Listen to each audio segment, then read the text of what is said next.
ओवळ्या सोवळ्याचा विषय आपल्या कुटुंबामध्ये निर्माण झाला म्हणून स्वामींची पालखी नाकारू नका.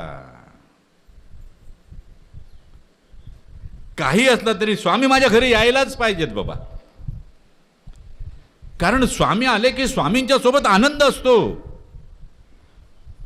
स्वामींच्या संगतीत सुख असतात, सौख्य असतात. अरे मग आमच्याकडे काय सुवेर आहे, आमच्याकडे सुतक आहे, मग आम्ही अरे आनंदाला काय कोणी नाकारतं का रे बाबा? सुखाना कधी कोण म्हणतं का अरे आमच्याकडे ओवळा आहे तू आमच्याकडे येऊ नकोस? सूर्याला कधी म्हणतं का कोणी अरे आमच्याकडे सुतक आहे तुझी किरण आमच्या घरामध्ये पाठवू नकोस? म्हणतो कधी आपण? अरे मग जो सूर्य चंद्र तारे ज्याच्या सामर्थ्याने प्रकाशित होतात ते परब्रह्म श्री स्वामी समर्थ आपल्यावर कृपा करण्यासाठी आपल्या घरी येत असताना निव्वळ ओवळ्या सोवळ्यांचा विचार करून आपण असं म्हणणं की अरे मग स्वामींची पालखी आमच्याकडे नाही आली तर बरं होईल. अरे हा कपाळ करंटेपणा आहे. हे सद्भाग्याला नाकारण्यासारखं आहे आणि दुर्भाग्याला निमंत्रण देण्यासारखं. म्हणून आपण स्वामींची चैतन्यशील पालखी आपण लक्षात ठेवा, ती नुसतीच पालखी नाही, त्यामध्ये चैतन्य निवास करतं आणि ते चैतन्य सर्व सामर्थ्यासहित आपल्या वास्तूमध्ये प्रवेश करतं. लक्षात ठेवा. काही झालं तरी स्वामींची पालखी आमच्याकडे यायलाच हवी असा हट्ट करावा. आपल्याला परवा रत्नागिरीला घडलेली एक घटना सांगतो. रत्नागिरी शहरामध्ये स्वामींचा प्रवेश होतो त्यावेळेला एक भव्य मिरवणूक असते. 2, 2.5, 3 तासापर्यंत चालते ती मिरवणूक. आणि त्यानंतर आपलं खालची आळी धाम आणि खालची आळी मित्रमंडळ यांच्या वतीने आपल्या फाळके साहेबांच्या त्या रॅम्पवर ते सुंदर असं डेकोरेशन करतात. फार सुंदर मनमोहक असतं. आणि तिथे दरवर्षी स्वामींच्या कृपेने प्रवचन करण्याची संधी स्वामी मला देत असतात. स्वामींना माझा जयघोष करण्याची संधी देत असतात. आणि त्या दिवशी प्रवचन चालू झालं, प्रवचन आटोपलं, पण पुन्हा बोलायला सुरुवात केली आणि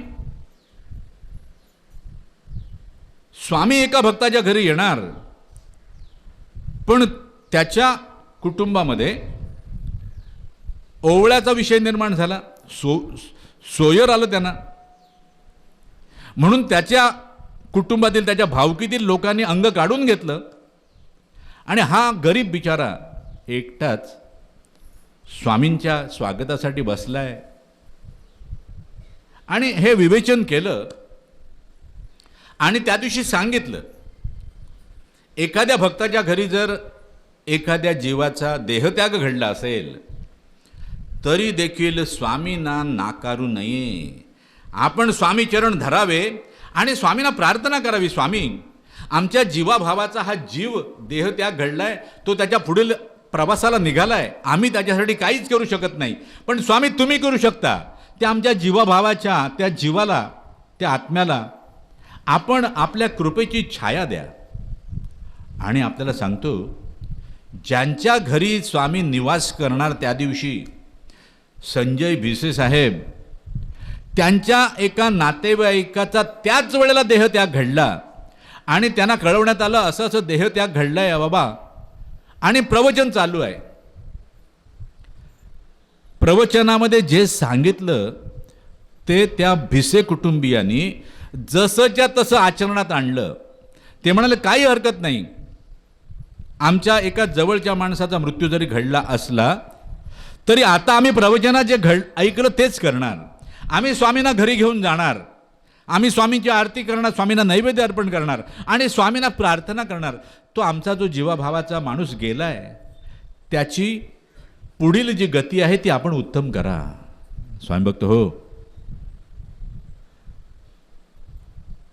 याला म्हणतात स्वामी चरणावर आणि स्वामी नामावर आणि आमच्या वचनावर विश्वास ठेवणं.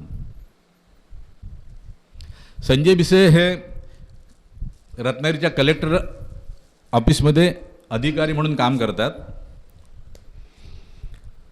आणि त्यांची बदली तिथे कुठे दापोलीला वगैरे कुठेतरी झाली होती आणि त्यांना एकटंच राहायला लागायचं.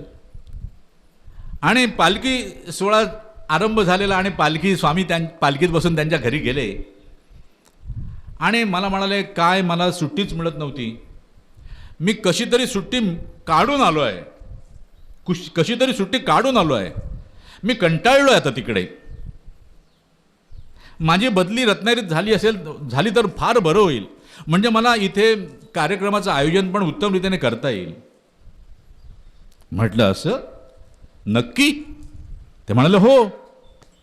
मग आता तुम्ही कधी जाणार तिकडे दापोलीला? ना उद्या सकाळीच निघणार. काही हरकत नाही, आता उद्या जाणार ना, आता उद्या जाणार. गेलात की ताबडतोब पॅकिंग करायला घ्या. ते म्हणे कसलं पॅकिंग? पॅकिंग म्हणजे तुमचे कपडे लत्ता जो काय आहे, तुमचा बाड बिस्तार, तो पॅकिंग करायला घ्या. नक्की नक्की, जा आता उद्या सकाळी सगळं आवरावरे करायला घ्या. ते म्हणाले, अरे असं म्हणून थोडंच होतंय, असं म्हणून थोडंच होतंय. कारण ही काही वर्षांपूर्वीची गोष्ट आहे. मगाशी सांगितलं तर या वर्षीचं सांगितलं. बरं बरं असं म्हटलं त्यांनी आणि गेले ते. 8 दिवसांनी बरोबर त्यांचा व्हॉट्सॲपवर मेसेज आला मला, जिल्हाधिकारी कार्यालयातून करण्यात आलेल्या बदल्या. शेवटचं नाव त्यांचं होतं. 8 दिवसात स्वामीने दिलं. भक्ती, विश्वास, श्रद्धा असेल तर स्वामी आपल्या भक्ताला कधीच खाली पडू देत नाहीत. एवढं लक्षात ठेवा. स्वामींवर विश्वास ठेवा आणि जीवनाचा आनंद घ्या.